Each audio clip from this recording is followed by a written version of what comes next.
প্রধানমন্ত্রী শেখ হাসিনা বলেছেন, গণভবনের দরজা খোলা। কোটা আন্দোলনকারীদের সাথে তিনি বসতে চান, প্রয়োজনে অভিভাবকদের নিয়েও তারা আসতে পারে বলে জানান তিনি। শেখ হাসিনা বলেন, কোনো সংঘাত চাই না। আটক সাধারণ ছাত্রদের মুক্ত করে দেওয়ার নির্দেশনাও দেন প্রধানমন্ত্রী শেখ হাসিনা। বলেন, প্রতিটি হত্যাকাণ্ডের বিচার করা হবে। রকুনুজ্জামানের রিপোর্ট। কোটা সংস্কার আন্দোলনকে ঘিরে দেশজুড়ে চলমান আন্দোলন, ব্যাপক সহিংসতা ও অসংখ্য প্রাণহানির প্রেক্ষিতে উদ্ভূত চলমান পরিস্থিতির মধ্যে শনিবার পেশাজীবী সমন্বয় পরিষদের কেন্দ্রীয় নেতাদের সাথে গণভবনে মতবিনিময় করেন প্রধানমন্ত্রী শেখ হাসিনা। বৈঠকে আন্দোলনকারীদের সাথে বসতে নিজের আগ্রহের কথা জানান প্রধানমন্ত্রী। বলেন, কোনো ধরনের সংঘাত চাই না।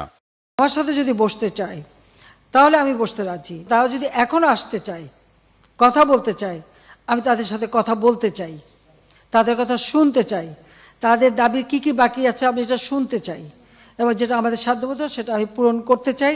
আমি এই সংঘাত চাই না। তারা যদি বসতে চায় আমার সঙ্গে, এই আন্দোলনকারীরা, কোটা আন্দোলনকারীরা, আমি তাদের সাথে বসবো, তাদের কথা শুনবো, তাদের দাবি দেওয়া এ পর্যন্ত যা মেনে নিয়েছে, আরও কিছু আছে কিনা সেটা হয়তো শুনতে হবে। এবং আপনাদের সামনে আমি বলতে চাচ্ছি যেটা দেশবাসীরও জানা উচিত যে আমি কখনোই আমার দরজা বন্ধ করিনি। গণভবনের দরজা খোলা। যখনই এই আন্দোলনকারীরা কথা বলতে চায়, আলোচনা করে সমাধান করতে চায়, আমি তাদের সাথে নিজেই বসতে রাজি। আমি আবারও বলছি যে আন্দোলনকারীরা যদি আলোচনা করতে চায়, আমি এখনও রাজি। যে কোনো সময় তারা আসতে পারে, আলোচনা করতে পারে, দরকার হলে তাদের গার্জিয়ানদের নিয়েও আসতে পারে। আটক সাধারণ ছাত্রদের মুক্তির নির্দেশনাও দেন প্রধানমন্ত্রী। হত্যাকাণ্ডের সঙ্গে যারা জড়িত, সে যেই হোক, অবশ্যই তাদের বিচার করা হবে, এবং যারা জড়িত তদন্ত করেই তা বের করা হবে। যারা অস্ত্রধারী, যেমন রংপুরে একটা ঘটনা ঘটেছে, যে পুলিশ দায়ী, সেই পুলিশকে সাসপেন্ড করা হয়েছে এবং তার বিরুদ্ধে তদন্ত হচ্ছে এবং তার বিচার হবে।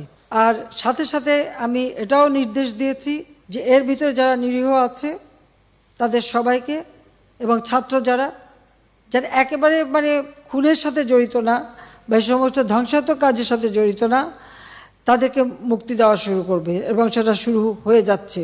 যারা যারা দোষী ঠিক তাদেরকে চিহ্নিত করে তারা থাকবে, কিন্তু বাকিরা যাতে মুক্তি পায় সে ব্যবস্থাটা কিন্তু আমরা করে দিয়েছি।